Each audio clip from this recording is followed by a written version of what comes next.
अस्सलामुअलैकुम, welcome back to my channel lifestyle with रूच में। आज जो मैं आप लोगों के लिए रेसिपी लेकर आई हूँ वो है हड्डियों के सालन की रेसिपी। अक्सर हम गोश्त लेकर आते हैं और इसमें हड्डियाँ जमा होती रहती हैं, तो इन्हें डिस्कार्ड करने के बजाय ये सालन बनाएं, बहुत ही मज़े का बनता है। चले आए बिना टाइम वेस्ट किए हुए हम अपनी रेसिपी की तरफ बढ़ते हैं। सबसे पहले मैंने आधा किलो हड्डियाँ ली। इन्हें धोकर 4 से 6 कप पानी में आधे घंटे के लिए बॉईल कर लिया। इसमें मैंने मिक्स हड्डियाँ ली थी जिसे मैंने हाफ डन बॉईल किया था। फिर इसमें मैंने लहसुन अदरक का पेस्ट हाफ टी स्पून और एक प्याज साबुत डालकर बॉईल कर ली। फिर मैंने इसे छान लिया। स्टॉक और हड्डियाँ दोनों अलग अलग कर दी। अब मैंने 300 ग्राम हड्डी वाला गोश्त लिया।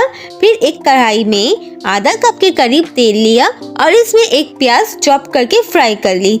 जब वो लाइट गोल्डन ब्राउन होने लगी तो मैंने इसके अंदर 300 ग्राम गोश्त और जो हाफ डन हड्डियां बॉईल की थी वो भी इसमें डाल दी ताकि मजीद पक जाएं। साथ में मैंने इसमें खड़ा गरम मसाला भी शामिल कर दिया, जिसमें लौंग 2 से 3 अदद, काली मिर्च 3 से 4 अदद, दालचीनी की 1 स्टिक, बड़ी इलायची 1 अदद और साथ में मैंने इसमें लहसुन अदरक का पेस्ट 1/4 टीस्पून डाल दिया, क्योंकि मैंने बॉईल करते हुए भी शामिल किया था। अब इसे अच्छी तरह से फ्राई किया। ऊपर से मैंने इसमें हल्दी 1/4 टीस्पून डाल दी और इसे डालकर मैं भूनती रही।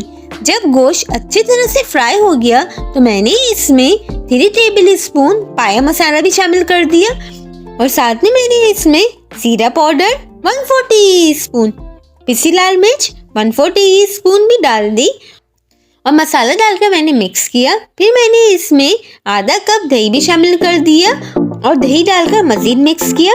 फिर स्टॉक वाला पानी भी डाल दिया और साथ में मैंने मजीद शोरबे के लिए 1 कप और पानी डाल दिया था और इसको फिर गलने के लिए रख दिया। जब गोश्त गल चुका और सालन तैयार हो गया तो मैंने इसके ऊपर गरम मसाला स्प्रिंकल किया और ऊपर से मैंने हरा धनिया, हरी मिर्चें, बारीक कटी अदरक भी डाल दी और गरम गरम नान के साथ सर्व किया। बहुत ही मजे का बना था।